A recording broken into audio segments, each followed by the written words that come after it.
আজকে দুপুরে কি রান্না করব? আসসালামু আলাইকুম, সবাই কেমন আছেন?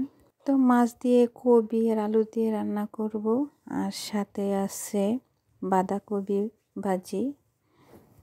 একটা কথা কি জানেন?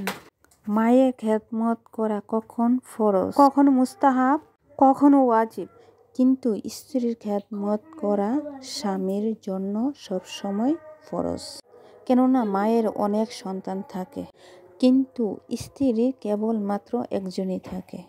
আমি মেয়ে হিসাবে বলতে চাই, একজন মেয়েকে বিয়ের পরে উপযুক্ত সম্মান দিতে হবে।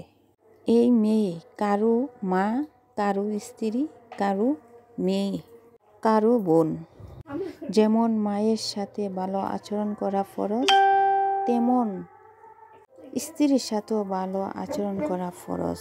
তাই দুজনে উত্তম চরিত্রের মানুষ হতে হবে। তাই আমরা যেমনই হই না কেন, মা এবং স্ত্রীর সাথে ভালো ব্যবহার করতে হবে। সবার সাথেই ভালো ব্যবহার করতে হবে, কারণ ব্যবহারের বংশের পরিচয়। আমরা কি খাইলাম আর কি খাওয়া দাওয়া করলাম বা পোশাক আশাকে মানুষের চরিত্র বোঝা যায় না। চরিত্র হচ্ছে ব্যবহারে বংশের পরিচয়। যাই হোক, আপনাদের সাথে অনেক কথা বললাম, যদি ভুলটুরি হইতে হয়। তো বাজিগুলা আমি সব মশলা বাজিয়া আমি বাঁধাকপিগুলা দিয়ে দিলাম। তো আমার কপিগুলা বাজি প্রায় শেষ পর্যায়ে। আর এদিক দিয়ে আমার কপিগুলাকে ভালো করে ব্রাউন করে নিচ্ছি। আজকাল মানুষ সবাই, কিন্তু মানুষ চেনা বড় কঠিন। মানুষে আপনি খাইয়া বয়া চেনার মতো উপায় নাই, কারণ আপনার সাথে খাইবে বইবে, আপনার সাথে এরকম কাজ করবে তা আপনি ভাবতেও কল্পনা করতে পারতেন না। যাই হোক, সব কিছু ভুলে গিয়ে আমরা সবার সাথে মিলেমিশে চলতে হবে।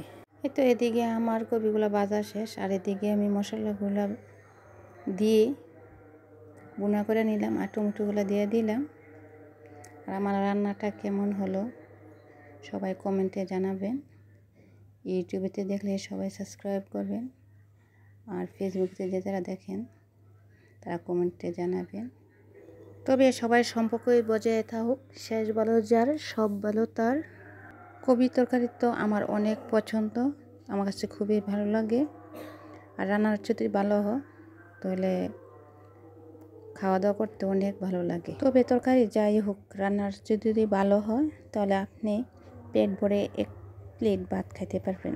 আর যদি রান্না ভালো না হয় তাহলে তো আপনি খাওয়া দাওয়া করতে পারবেন না। তো যাই হোক, মোটামুটিভাবে এই কোনো রকমে একটু রান্না করতে পারি কিনা, তবে সবাই আপনারা কমেন্টে জানাবেন কেমন হলো। তো অন্য একদিন ভিডিও নিয়ে আবার হাজির হব। আসসালামু আলাইকুম।